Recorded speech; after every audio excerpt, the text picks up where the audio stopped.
स्वामी एवं स्त्री मध्यरे एक झगड़ा। मिलित परिवार स्वामी एवं स्त्री मध्यरे एक बड़ झगड़ा होइथिला। एही छोट झगड़ा अपेक्षा एही झगड़ा अधिक गंभीर थिला, जहाँ साधारणतः प्रत्येक स्वामी एवं स्त्री मध्यरे घटे।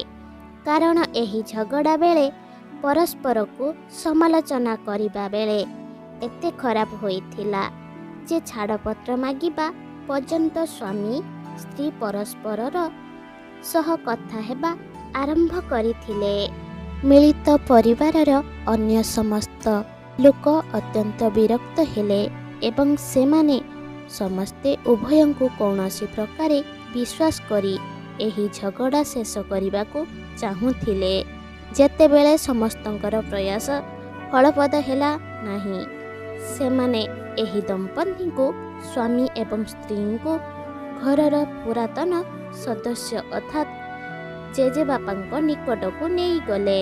जेतेबेले उभय स्वामी एवं स्त्री जेजेबापा कोठरी रे प्रवेश कले, जेजेबापा उभय को बसिबा को कहिथिले एवं तापरे तुमर असुविधा कौन होइछि कहिबाकू कहिथिले।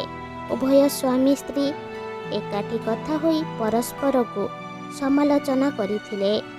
स्वामी मध्य तांक पत्नीक अपेक्षा अधिक त्रुटि गणना करुथिले एवं एहा अनेक समय धरी चलीथिला। जेजेबापा मध्य एही दुई जन को अटकाई नथिले एवं परस्पर उपरे क्रोध प्रकाश करने अनुमति देइथिले। शेषरे जेतेबेले दुहें परस्पर खराब कथबार्ता करिबा आरंभ करिथिले एवं शांत हेले, सेतेबेले जेजेबापा उभय को कहिले, वर्तमान दुहें परस्पर किछि भल कथबार्ता हुओ। जेतेबेले भल कथा कहिबा समय आसिला, उभय स्वामी एवं स्त्री संपूर्ण चुप होई गले। बोधहुए सेमाने क्रोधरे किछि मने रखी नथिले किंबा क्रोध हेतु सेमाने परस्परर भल गुण कहिबाकू चाहू नथिले। जेजेबापा जी मध्य एहा अनुभव कले। जेतेबेले एही किछि समय कथा होई नथिले, जेजेबापा कहिथिले, ठीक अछि, एही कागज एवं कलम नेई एथिरे परस्पर भल कथबार्ता लेख। उभय स्वामी स्त्री कागज और कलम नेई परस्पर ठारू बहु दूर रे जाई किछि समय बसिथिले, किंबा स्वामी किंबा स्त्री किछि लेखु नथिले। तापरे स्वामी कागजरे किछि लेखिबा आरंभ कले। देखिले स्त्री मध्य तांको कागजरे लेखिबा आरंभ कले। लागुथिला जेपरि दुहें परस्पर सहित प्रतिद्वंदिता करुछंती।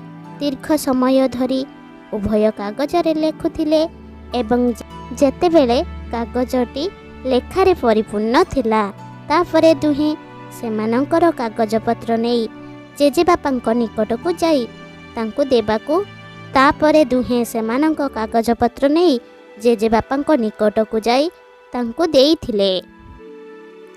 जेजेबापा उभयंक कागजपत्र नेबाकू मना करिथिले, परस्पर को देबाकू कहिथिले। परस्पर निज निज कागजपत्र देबाकू कहिथिले एवं वर्तमान परस्परर कागजपत्र पढ़िबाकू कहिथिले। स्वामी तांक कागज पत्नी को एवं स्त्री स्वामी को देइथिले। सेमाने परस्पर कागज पढ़िबा आरंभ कले। किछि समय परे उभय स्वामी स्त्री आखिरी लुह आसीगला। कागजरे निज विषय लेखा थिला। भल जिनस पढ़िबा परे पत्नी कांदिबाकू लागिले। पत्नी कांदुथिबा देखि स्वामी तांको चुप करिबा पई दौड़ी आसी तांको क्षमा मागी मनेइबारे लागिले। पत्नी मध्य स्वामी को क्षमा मागिले। परिवेश एपरि हेला जे कौनसी झगड़ा होई नथिला। बंधुगण, दुनिया रे प्रत्येक मनुष्य त्रुटि एवं गुण अछि। वर्तमान यह आम उपरे निर्भर करे जे आमे अभाव को देखि आम जीवन को नरकरे परिणत करिबा किंबा गुण गोड़ी को देखि आम जीवन को स्वर्ग रे परिणत करिबा। मोर एई भिडियोटा आपण मानकु जदि भल लागिला ताहले गोटे लाइक करिदेबे। मोर एई चैनलटा को सब्सक्राइब करने को जमा भूलिबेनी। पाखरे थिबा घंटीटा को दबाई देबे। धन्यवाद।